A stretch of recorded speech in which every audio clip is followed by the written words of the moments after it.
You wanted the best. You've got the best podcast. The hottest podcast in the world. The Chris Voss Show, the preeminent podcast with guests so smart you may experience serious brain bleed. The CEOs, authors, thought leaders, visionaries, and motivators. Get ready. Strap yourself in. Keep your hands, arms, and legs inside the vehicle at all times, because you're about to go on a monster education roller coaster with your brain. Now, here's your host, Chris Voss. Hi, folks. Chris Voss here from the ChrisVossShow.com. There you go, ladies and gentlemen. That makes it official. Welcome to the big show, my family and friends. As always, the Chris Voss Show is the family that loves you, but doesn't judge you, at least not as harshly as most of your family and friends. You know, I don't know. Where can you find unconditional love? I mean, if you're evil, we don't love you at the Chris Voss Show. But other than that, we'll pretty much love you, even if you're slightly evil. It just depends on the depth of your evilness and whether you're overthrowing countries or something. But for the most part, we love you. So share the love of the Chris Voss Show and share with your family and friends. Go to goodreads.com/Chris Voss, LinkedIn.com/Chris Voss, Chris Voss 1 on the TikTokity, and all those crazy places on the internet. As always, we have the smartest minds on the show. I believe we have another billionaire coming on from Silicon Valley coming up on a new book they have out, so stay tuned for that. The CEOs, the billionaires, the Pulitzer Prize winners, the White House presidential advisors, all the smartest people come on the show and share their knowledge. And if you're not learning something from every show and having an epiphany, well, then I don't know. See a therapist or go listen to the show 2 or 3 more times. Someone on the show recently said you need to listen to the show 4 times to really saturate yourself in it and get the data. We have another wonderful gentleman on the show. Faeth joins us on the show. He's a serial entrepreneur, and he loves real estate. He loves it so much, he's actually investing in it. So we're going to be talking to him about what he does, how he does it, and how he can make you smarter, maybe richer. There you go. He's an entrepreneur who's bootstrapped 31 startups and 19 exits to date. He's built a $19 million short-term rental portfolio that yields over $1 million in annual income from a $126,000 investment. That's pretty darn good return. He owns and coaches real estate investors through Build Short-Term Rental Wealth brand, and also just hosted the largest conference in the space with 25,000 attendees 2 weeks ago at the STR Wealth Conference in Nashville. And he has 2 podcasts as well, STR Unfiltered and STR Anomics. Welcome to the show. How are you, sir? I'm good, Chris. Thanks for having me, buddy. Thanks for coming, Bill. Give us your .coms. Where do you want people to find you on the interwebs? I mean, buildshorttermrentalwealth.com or billfaeth.com is the easiest place. If you have questions, I'm accessible in an open book on Instagram, billfaeth73. I'm everywhere like you, TikTok, LinkedIn, pretty much every place. I spend 6-7 hours a day helping people pro bono because I believe that short-term rentals are still today the number 1 asset class to be investing in. There you go. And the 2 podcasts you start with the letters STR. What does this stand for? Short-term rental. So short-term STR Unfiltered is the raw, uninhibited version. There's some Gary V language on there, and it's the truth. There's no BS. It's, I'm not trying to sell you anything. It's just a lot of people think that short-term rentals are easy. It's passive. Just throw up, $100,000 at it and you're going to make boatloads of money. That was 100% the case, Chris, in 2020, 21, 22. Now we're back to reality, and you got to work a little bit harder at it. So we kind of uncovered those things, those misconceptions. Anything of value usually takes a little bit of hard work and a good strategy, and you always have to be adjusting and tweaking the model because nothing stays the same. That's one thing I learned in business is you can have a great model, but next week it might have to change. 1,000%. I agree with that. There you go. So give us a 30,000 overview of what you do and how you do it and what you're trying to accomplish in helping other people. Well, one of the things that I found is I started, making more money as I got older. I mean, I'm an older guy now. I'm 50.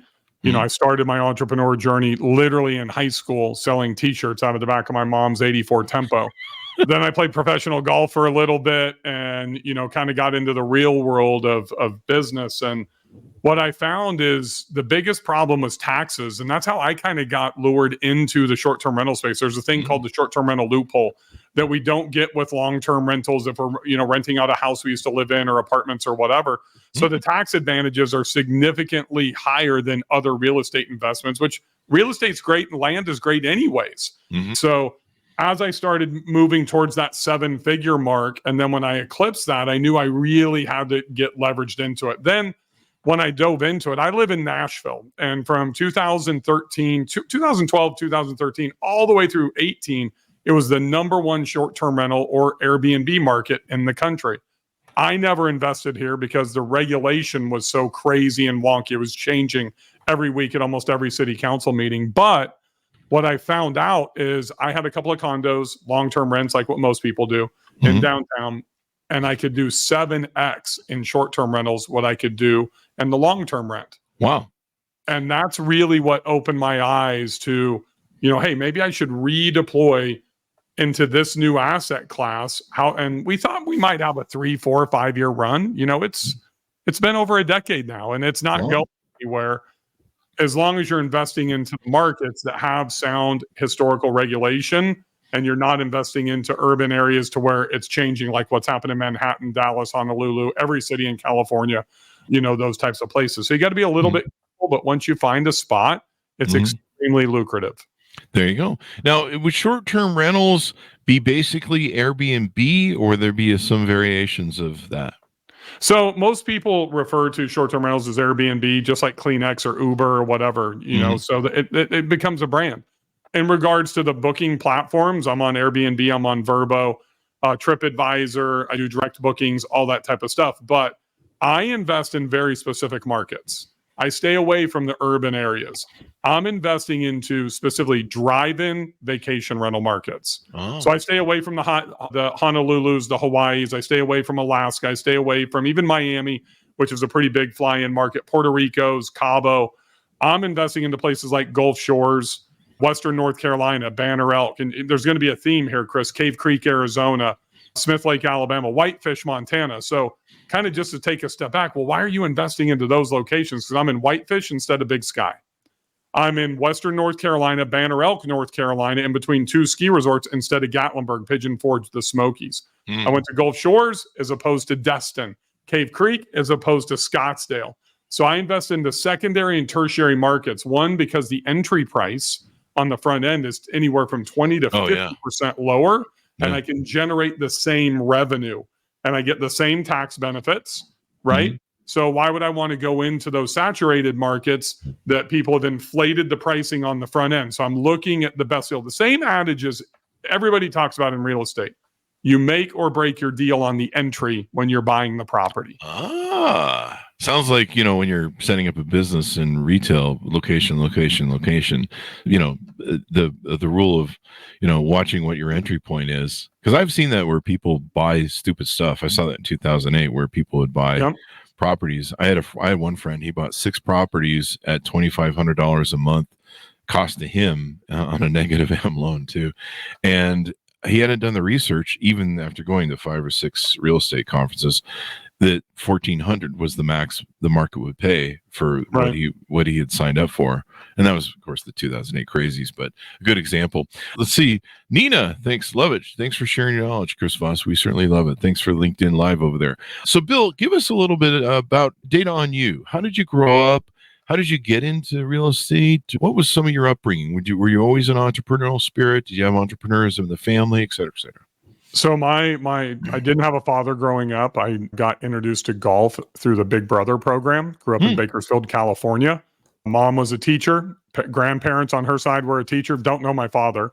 And my mother bought a preschool in Bakersfield, California, my sophomore year in high school. And that's when I pretty much quit all my sports, quit football, basketball, soccer, focused on golf, and became the 3rd ranked player coming out of high school in golf. Wow. But she couldn't afford to send me to the national tournaments.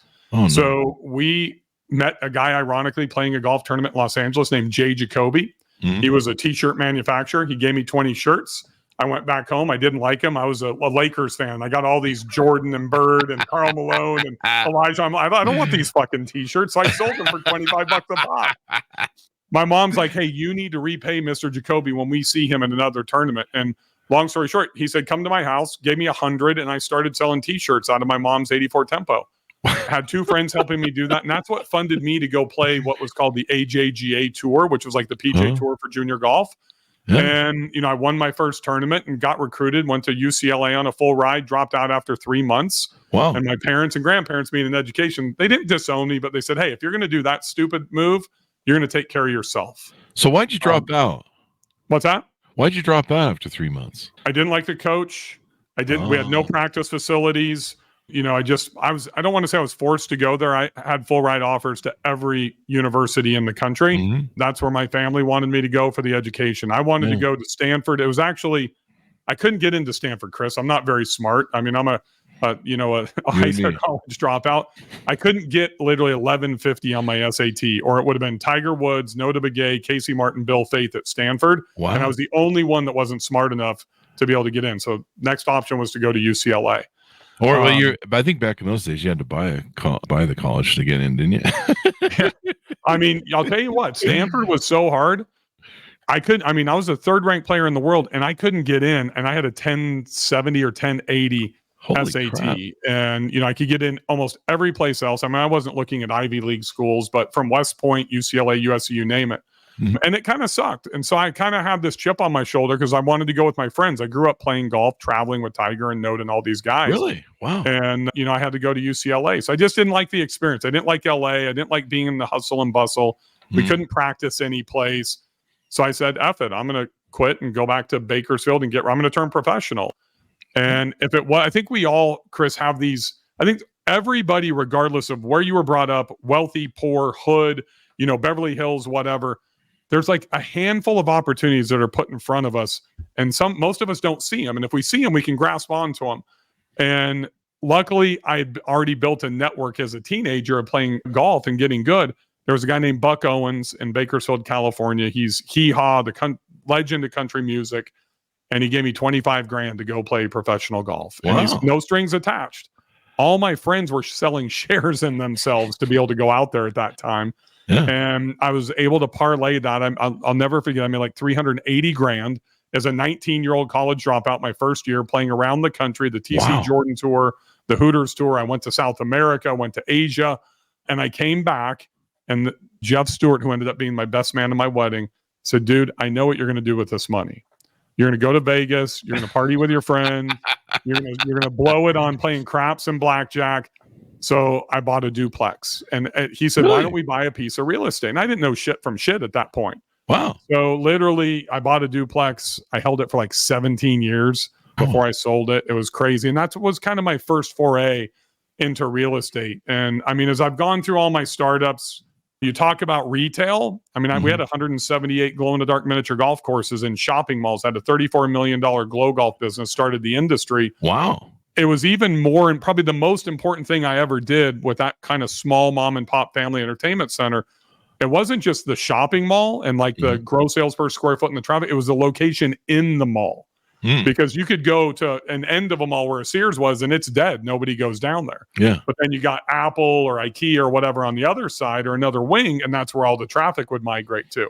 So I learned a really valuable lesson in retail real estate that I was able to parlay when I jumped into the real estate game, which started with long-term like everybody else. I did some commercial as well, some industrial. And now, to be perfectly honest, it's 100% into short-term rentals. Wow. Not only because of the cash flow, and because of the X I can do above LTR, but it's also because of those tax benefits, taking advantage of cost segregation studies and accelerated depreciation. There you go. And so you're talking about where you choose your properties, and it sounds like that's a real name of the game thing. I imagine being places where maybe there isn't so much hotel competition or other rental property competition. Is that another key? I would say that most people steer away when you hear the word saturation, like the big markets. Yeah. I look for traffic drivers. So I look at a market like Hot Springs, Arkansas, which I personally am not interested in, but it's in the middle of the country. There's not a whole lot going on outside of like Lake of the Ozarks and Branson and that type of stuff. So Hot Springs, Arkansas has 4 traffic drivers. It's got a lake, a national park within a mile of downtown. It's got a horse track and it's got a casino all within the downtown area. So if 1 or 2 of those goes down, Chris, people are still coming there. It's the redneck Riviera for all of those things. And it's awesome. So it's a great investable market. Now the city's locked down to where they limited just under 500 permits. So everybody's flooding the Lake Hamilton around the outside of the city limits. Similar things are happening in Asheville, North Carolina. So I kind of look at the McDonald's methodology. What happens in every street when McDonald's goes in America? Burger King, Wendy's, Kentucky Fried Chicken, everybody follows behind them. because they're the best at the market research. Mhm. So if you go to a market like in Ogallala, Nebraska, which probably 99.9% of your listeners have never heard of before, they have one stoplight there, and you get a great deal on a property, there's no traffic. Nobody's going there. So you're not going to make any money. Yeah. So what I do is I build what's called super properties. And that has nothing to do with like the size or anything. It has to do with identifying the right location, proximity, views, or access. And then we build it out to be unique, not like crazy Disney themed stuff, but tied to the buyer persona. One thing I learned early on in my life is that when I became a marketer, and then I learned from Dharmesh Shah and Brian Halligan, the two founders of HubSpot, and lived in their ecosystem for 13 years, we have to determine who we're selling to. So I determine before I even purchase a property, who my ideal guest is going to be, who my buyer is going to be. And then I design the entire house. My wife's my designer, from furniture to decor to amenities to everything we're going to do to market around it for that one person. I'm not trying to be everything to everybody. You're not talking about cooking and all that type of stuff on here and OnlyFans and whatever. That's kind of specific buyer persona. And I think that's what people miss. And that starts before you even purchase the property. So that sounds like another important technique on the other ones you have. And so do you target like a high-end sort of person that has money and they want like a more of a luxury experience? Or do you vary it depending upon, I guess, the market you're in and what you're trying to accomplish? All of the above, but even when I'm going after a low price point, like I bought my first condo, I typically only invest in single family homes or motels. I bought my first condo. It's 3 miles to the entrance of Glacier National Park in Montana. And it's super high-end luxury, but it's still just a 2-bedroom condo. Yeah. So I'm trying to put in the amenities and make it marketable and attractive to what I would call wealthy Wendy and wealthy Walter. So it's the small things, like we spent about $250 putting in a coffee bar inside the master suite, which is typically where the booker is going to stay. And then we market that to them. Hey, wake up, jump out of bed, smell the aroma of the Colombian roasted coffee, grab your cup, throw the curtains open, and stare right into Glacier National Park, sitting on your balcony, looking into the park. That's probably a bunch of moose running around. What's that? Probably with a bunch of moose running around.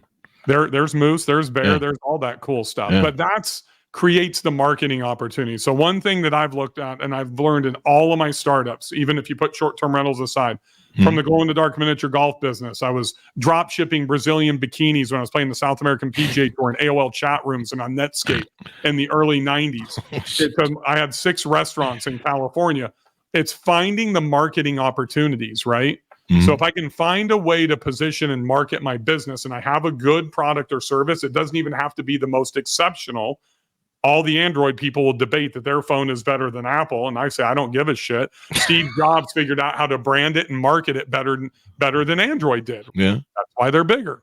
Yeah. So I'm always looking at how I'm going to market it. If I find a property, if I find a business and I can't conceptualize a marketing plan internally in my 8-inch head here, then I'm not going to make that investment. So it sounds like you're creating experiences, as it were, where, when people come to your property, they're going to have, kind of an experience, or they may be coming to a locale that's experiential. 1,000%. Most of that starts outside before it goes inside. That's one of the reasons I don't really like investing into condos unless you can build a moat around the investment and insulate yourself from other competition. I have another property in Montana. I'll just describe it to you and give you a really quick example. You pull in, and it is literally a boring cabin on the front end. But when you walk in and you look out these massive windows and you can see up the river that's only 25 feet away from my back deck, and it's beautiful. It's Montana, these snow-capped trees.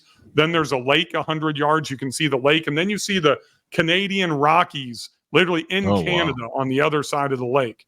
And then we come in and we drop in barrel sauna outside with windows to see up the view. We drop in a hot tub. We give them the paddle boards, the kayaks, the fly fishing gear, put in all this stuff, and then a clear dome with a telescope and a couch, and it's heated to where out in the snow. And I'm going there on Saturday to where literally you can sit outside and just stare up at the stars in the big sky and drink a nice glass of wine. That's the experience that we try to create at all of our properties. There you go. And up there you can see the sky really well, when there's not a city of lights around. It's incredible. Yeah. I love when I drive between California and Vegas at night and I get I get in that middle part where there's nothing, and you can step out and see the sky. Usually when I'm peeing on the side of the road. That's just outside of Barstow after you've stopped it in and out. It's somewhere in between there, it's usually whenever there's the call of nature comes. But I'll get out of the car, and it's usually one of those dead off ramps that they have out there. Where what's that road, Chris? It's like XXZZYY. You know which one I'm talking about? Yeah. We used to use that when we used to play the alphabet game when we were traveling as kids with our parents. And you'd always be, you'd try to get to X and Z so that you knew by the time you'd hit that sign, first one to see, you could call it. But it's somewhere out there on the roads. You get off at the off ramp and you're like, I'm pretty sure there's 5 serial killers here in this bush. And if I can pee and look up the stars quick enough and jump in my car, I'm sure I'll escape.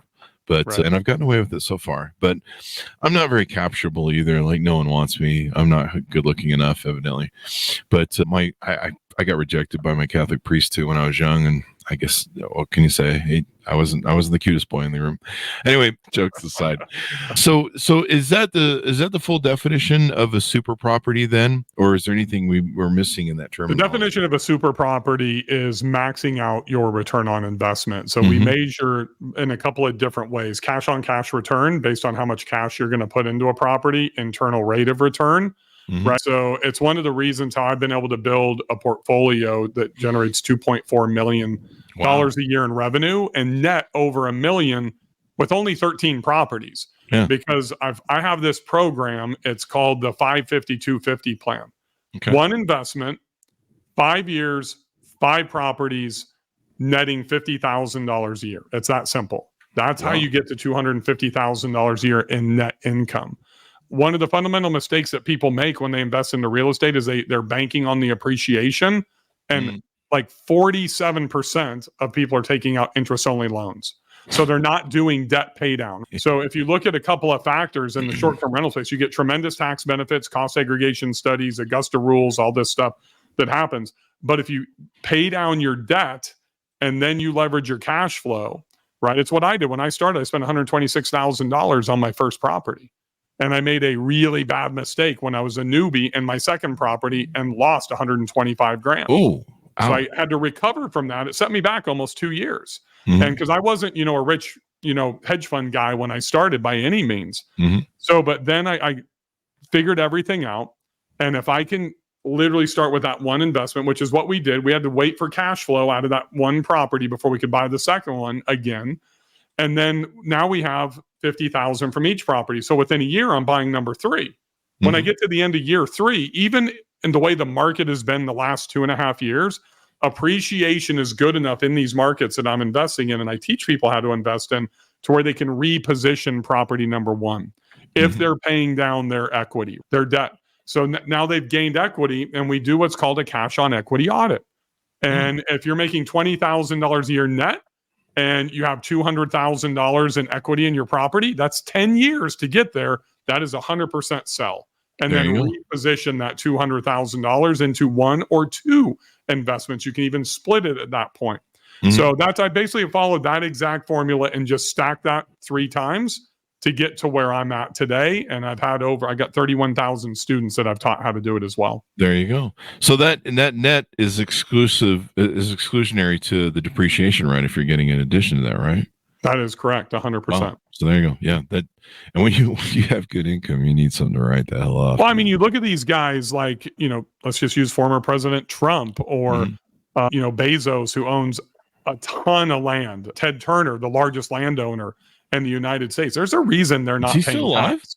I think he passed away a few years ago. Okay. But he was he had like over 3 million acres of land or something like that. I think he owned half of Wyoming or some kind. Exactly. There's a reason those guys pay little to no tax, making a gazillion dollars a year, and it's because of the benefits of real estate.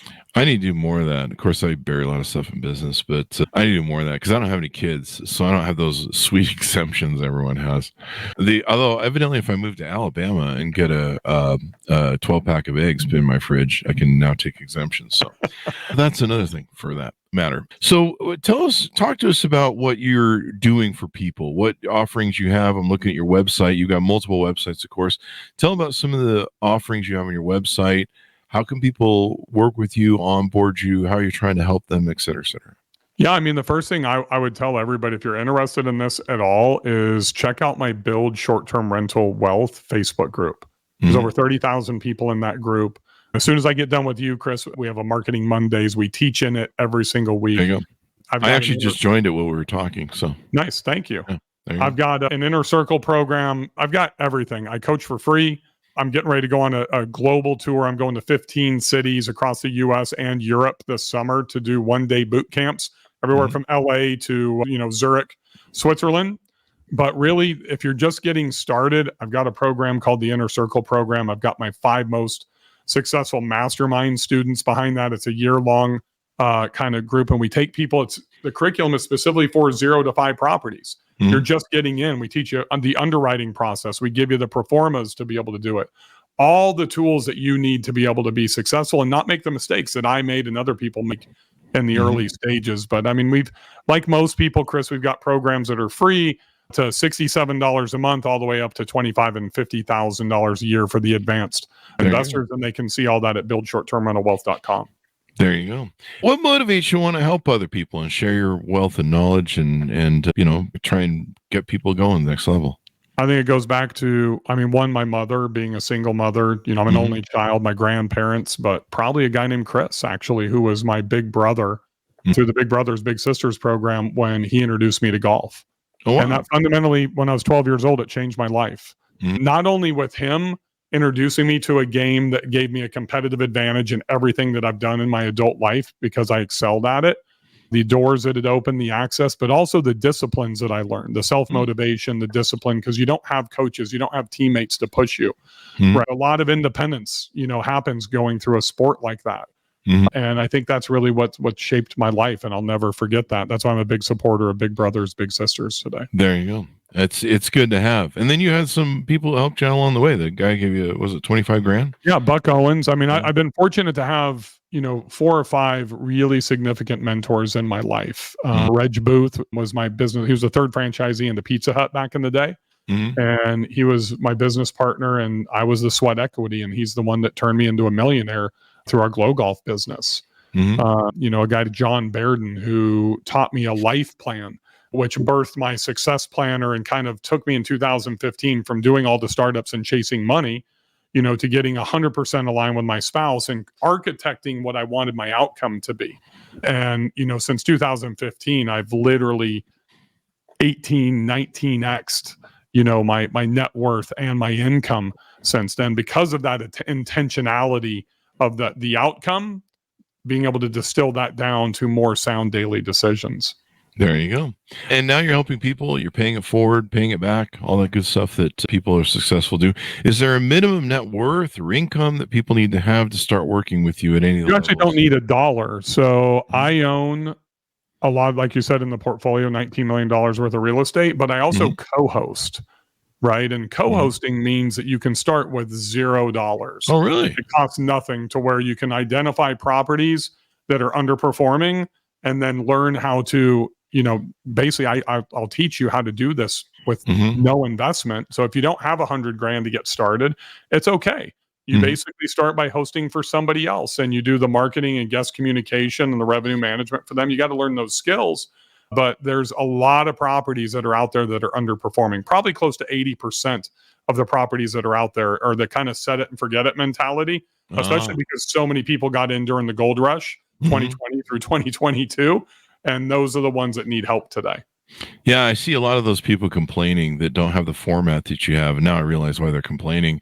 They just bought an Airbnb, setup, thinking, just let anybody come, and of course they get all sorts of the weirdness, the crazy partiers, and they're like, we're not renting, like no one's renting here, and they're probably in markets that are highly competitive, and they just didn't really think about it. They just, basically their model was, we'll get a house and turn it into a short-term rental. Put it on Airbnb. I remember you mentioned 2008 earlier, right? You remember what happened? It sounds like you're from California. Remember Palmdale and Lancaster when they bulldozed like 4,000 homes there going into 2009 and 10 out of the crash? That's what's happened to those average properties. The people that have been, that one, don't go fly and see the properties on their, put their own eyes on it, don't know how to underwrite them, don't have performas, and then they just set it and forget it. Even though it's a passive income, according to the IRS, it does take work. So I co-host 11 super properties. I own 13 properties, so that's 24 total. I'm still spending 7 to 10 hours a week combined. Now, it's not 20, it's not 40, it's not 50. It's easy. Once we don't know what we don't know. Once we know and we learn the technology and how to automate and do that type of stuff, which is fairly simple to figure out, to be honest with you, then it becomes an extreme time saver. So I do probably 5 to 7 hours a week, maybe 8 or 9, 10 hours on a bad week, but I don't get partiers. I don't have to deal with that stuff because of how I vet, what I put in my regulations, my parameters, and then also because of the price point. You're going to get way more partiers, in Santa Monica or downtown Nashville or Vegas, at $200 a night than you will charging, $800, $900. And my average ADR, that's an average daily rate, is around $1,100 a night. Wow. There you go. So that's definitely a higher income thing. That's somebody who's looking to spend some money. And that's intentional because that's insulated, right? I mean, if we go into a downturn and my guests, average 7 figures and they lose 20%, they're still going to take that $15,000 vacation. Yeah. If it's blue collar Bob and I have $100 or $125 a night property and I'm looking at 2 families coming to my 3-2, right, that make $75,000 to say $150,000, they lose 20%. That's life changing. That means some kids not going to college. We're getting rid of a car. We're making significant cuts. So that's kind of every business that I've ever done has always elevated to that top price point. That's what I call price elasticity, not just dynamic pricing, but stretching that as high as I can go so I can insulate myself when times get tough. There you go. Give that nice fine buffer. So give people a final pitch out on how they can onboard with you, how they can reach out to you, how they can utilize you, all that good stuff. Yeah, I mean, basically, we teach everything. I've built a super team. I have the best attorney. I have the best CPA. I have the best real estate agent in the short-term rentals that handles the entire country. I read Carl. So basically, we help you soup to nuts to get started or to scale. I've got masterminds. I've got, self-driven programs, anything that you want. I would start by getting in that Build Short-Term Rental Wealth Facebook group or just going to buildshorttermrentalwealth.com. Shoot me a message. I personally answer. You can even DM me on Instagram, Bill Faeth, that's Faeth 73, and I will be the one to answer your DM to help you. I spend, Chris, probably 15, 20 hours a week pro bono, just trying to help people get started so they don't make the mistakes that I made when I first got started. That's spectacular, man. That is awesome, man. That is awesome. Well, thank you very much for coming on the show. We really appreciate it, man. We got all the .coms in there, right? We did. I think we got them all. There you go. Thank you for coming on the show. We really appreciate it. And thanks for helping people get to the next level. Thank you, Chris. Have a wonderful day. There you go. Thanks for tuning in. Go to goodreads.com/Chris Voss, LinkedIn.com/Chris Voss, Chris Voss, one on the TikTokity, and all those crazy places on the internet. Thanks for tuning in. Be good to each other. Stay safe. And we'll see you guys next time. And that should have us out.